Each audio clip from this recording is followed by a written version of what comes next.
In this video, I want to show how to make a reference list entry. So this is APA style for a chapter in a book written, an edited book, and the chapter will involve authors that are different from the editors. All right. So when you quote from this sort of book, you're quoting from a chapter. For example, look at here. Here's the title. Here's the subtitle, right here, and then you have the list of editors. And then let's say we pick a chapter in here. Oh, let's just go to this one, Guilt and Hurt. You see how we have different authors? They wrote the chapter. The editors listed on the cover page simply, contracted them to write, made sure it fit in the theme, worked with them, encouraged them to keep on writing, got the book through the press. So these people are, if you quote from something on page 130, you're quoting from Vangelisti and Sprague or whatever. These authors, not the ones on the book, title, cover page. Those are the editors. So when we do this, it's kind of tricky. We got these authors, this is their work. It's in this book right here by these editors. So how do we write an APA reference list entry for this APA 6th edition? So let's go ahead and I'm going to pull out this sheet. Now this is APA 7th, this is MLA 7th edition. This is for a different format, but since I have the information here, let's go ahead and work with it. The first thing you would do is make sure that you have the last name first, right? Of the first author of the chapter. Okay. So let's take another look here. Since this is what you're quoting from, you're quoting from the chapter, not you're quoting from a specific page. Okay. And in this case, where is it? In this case, if we quote from page 130, it's within this chapter. This chapter has this title written by these authors. So these are your primary authors. Now, the V comes after the S, right? So if you were out to alphabetize this list, you would put the S first. But not so. You need to leave the list as you find it. This is the primary author. That's very important, all right? So she gets the primary author credit. So she was in charge of it. Most of it was her work or whatever. Okay, so, but Vangelisti needs to go first.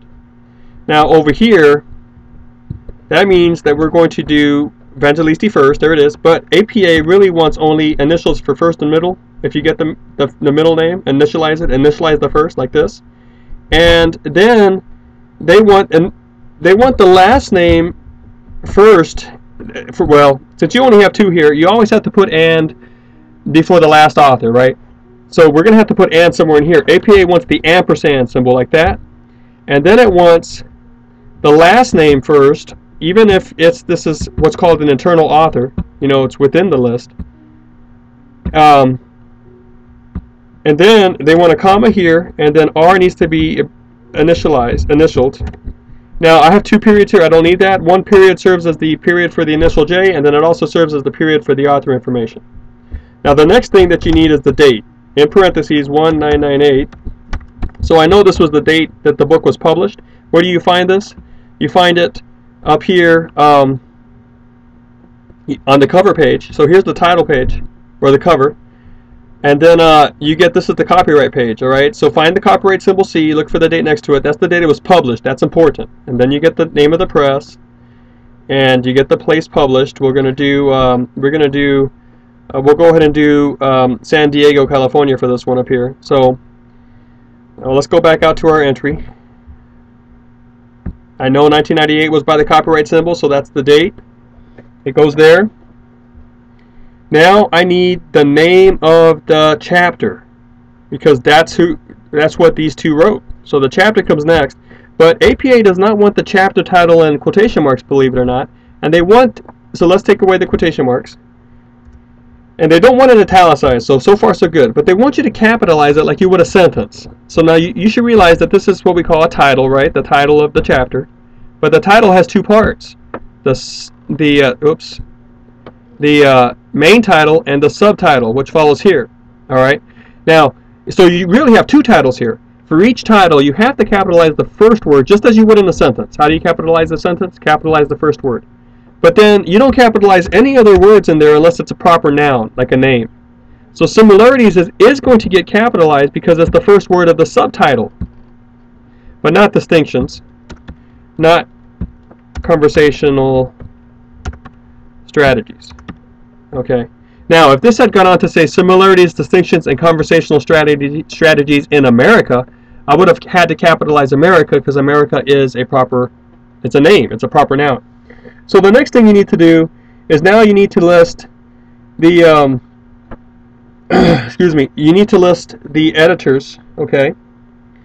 But you list it like this. You go, so I'm gonna kind of, let's drop this down because this again, this was MLA. I'm just changing it to make it, I didn't want to rewrite all this, okay? So in, it would be in, and then the name of the editors, and now let's see here, let's make sure we get this right. See, on the book itself, on the cover page, alright, now we're dealing with the editors.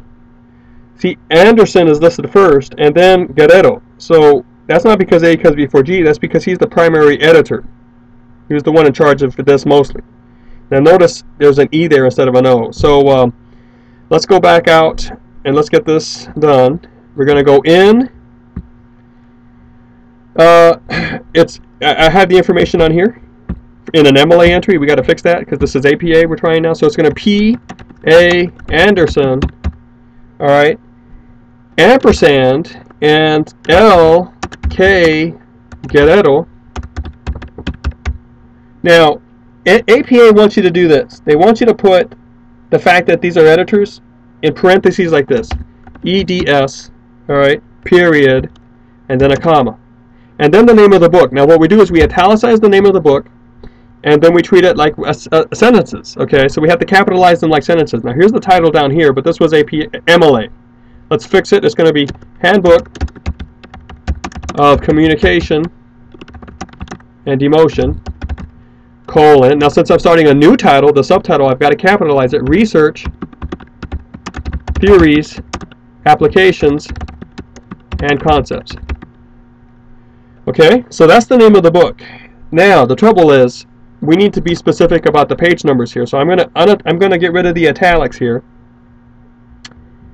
And I know that the inclusive page numbers of the chapter were 124 to 155. Let's check this out. So we go back in here.